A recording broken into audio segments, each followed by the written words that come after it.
મિત્રો આજે આપણે વાત કરીશું ભગવાન શિવની મહાશિવરાત્રીની કથા વિશે।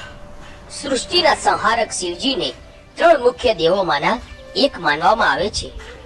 અન્ય દેવોની જેમ શિવને મૂર્તિ રૂપે નહીં પરંતુ લિંગ સ્વરૂપે પૂજવામાં આવે છે। શિવરાત્રીનો દિવસ ભગવાન શિવને સમર્પિત દિવસ છે। મિત્રો શિવરાત્રી દર માસ આવે છે, પરંતુ મહાશિવરાત્રી વર્ષમાં એક જ વાર આવે છે અને તે છે મહાવદ ચૌદસના દિવસે। શિવજીના ભક્તો આ દિવસે ઉપવાસ રાખી ઓમ નમઃ શિવાયના અખંડ પાઠ કરી, શિવલિંગ પર બેલીપત્ર ચડાવી, દૂધ અને પાણીનો અભિષેક કરી શિવ ઉપાસના દ્વારા ભગવાન શિવના કૃપા પાત્ર બનવા પ્રયત્ન કરે છે। મહાશિવરાત્રી પર્વ સાથે હરણ અને પારધેની પૌરાણિક માન્યતા જગ પ્રસિદ્ધ છે। આમાં પણ હરણ પરિવારની મુક્તિ અને પારધીની પાપ મુક્તિમાં ભગવાન શિવનો કલ્યાણ ભાવ જોવા મળે છે। તો આવો મિત્રો જાણીએ શિવરાત્રી પાછળની રોચક કથા। મિત્રો કહેવાય છે કે શિવરાત્રીના દિવસે દ્વાપર યુગનો પ્રારંભ થયો હતો। શિવરાત્રીના દિવસે જ ભગવાન શિવ અને પાર્વતીના વિવાહ થયા હતા। કહેવાય છે કે પ્રથમ જ્યોતિર્લિંગ પણ શિવરાત્રીના દિવસે જ પ્રગટ થયું હતું।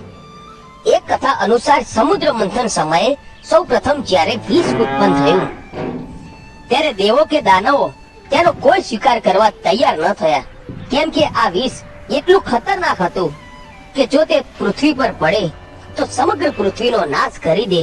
ત્યારે આ હળાહળ વિષનું શું કરવું તેવો પ્રશ્ન દેવોએ વિષ્ણુને પૂછ્યો।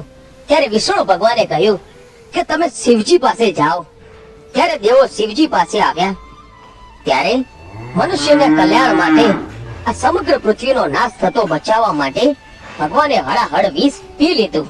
આ ઝેર એટલું શક્તિશાળી હતું કે ભગવાન શિવને પીડા થઈ હતી અને તેમનું ગળું ખૂબ જ વાદળી થઈ ગયું હતું।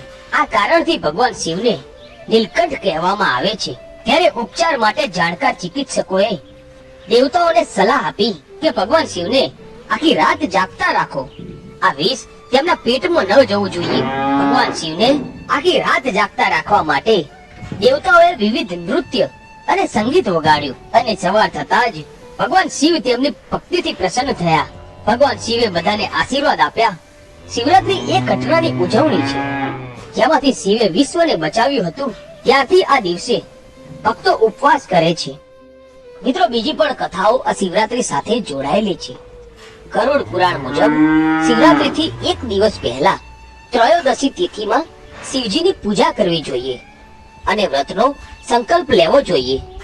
મહાશિવરાત્રીના દિવસે ભગવાન શિવની મૂર્તિ કે શિવલિંગને પંચામૃતથી સ્નાન કરાવીને ઓમ નમઃ શિવાય મંત્રથી પૂજા કરવી જોઈએ। ત્યારબાદ રાત્રિના 4 પ્રહારમાં શિવજીની પૂજા કરવી જોઈએ અને બીજા દિવસે સવારે બ્રાહ્મણોને દાન દક્ષિણા આપી વ્રતનું પાલન કરવું જોઈએ। શિવ પુરાણ મુજબ શિવજીને રુદ્રાક્ષ, બીલીપત્ર, ભાંગ, ધતુરો વગેરે વસ્તુઓ પ્રિય છે। આ દિવસે શિવની ઉપાસના અને વ્રત રાખવાથી શુભ ફળ મળે છે। શિવરાત્રીના દિવસે ભગવાન શિવને ગંગાજળ ચડાવવાથી ખાસ પુણ્ય મળે છે। તો મિત્રો આ હતી શિવરાત્રીની વાર્તા। આવા જ વિડીયો જોવા માટે મારી ચેનલને સબસ્ક્રાઇબ કરવા વિનંતી છે।